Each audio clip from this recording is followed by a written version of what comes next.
দৃষ্টিভঙ্গি প্রদান করে বিতর্কিত করার প্রচেষ্টা করছে।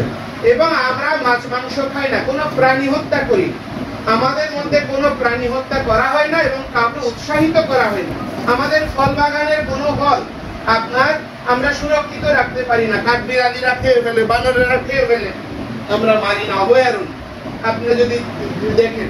তো এখন আমরা কোনো নেশা গ্রহণ করি না, আমাদের চা পান সিগারেট সহ সমস্ত নেশা বন্ধ। তাস পাশা জুয়া নিষিদ্ধ, চারটা আমাদের মূল স্তম্ভের মধ্যে, তিনটা আরেকটা হচ্ছে অবৈধ যৌনাচার। তাহলে ইসলামিক দৃষ্টিভঙ্গিতে যে জিনিসগুলোকে গুরুত্ব দেওয়া হয়, আমাদের সঙ্গে কোনো মতাদর্শ পার্থক্য নেই। আমরাও একই ঈশ্বরের একেশ্বরবাদী, আমরাও একই একেশ্বরের আরাধনা করছি। তো সুতরাং আমাদের দৃষ্টিভঙ্গির সঙ্গে আধ্যাত্মিক চেতনা এবং দর্শনগতভাবে হেফাজত ইসলাম, জামায়াত ইসলাম বা ইসলামিক দৃষ্টিভঙ্গির সঙ্গে কোনো বিরোধ নেই।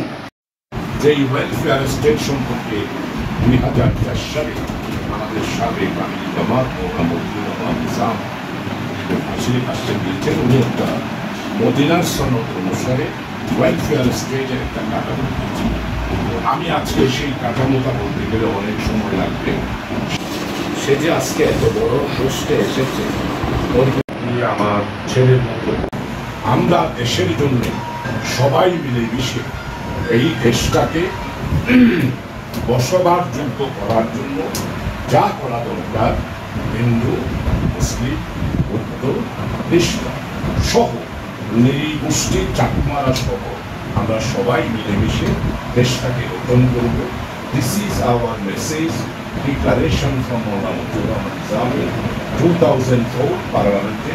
এই বক্তব্যটা আপনাদের সবাই কাছে আছে। আমি আশা করি আমার স্নেহধন্য, আমার যোগ্য, আমার কর্মচারী কৃষ্ণদাস তার কাছে অবশ্যই আমি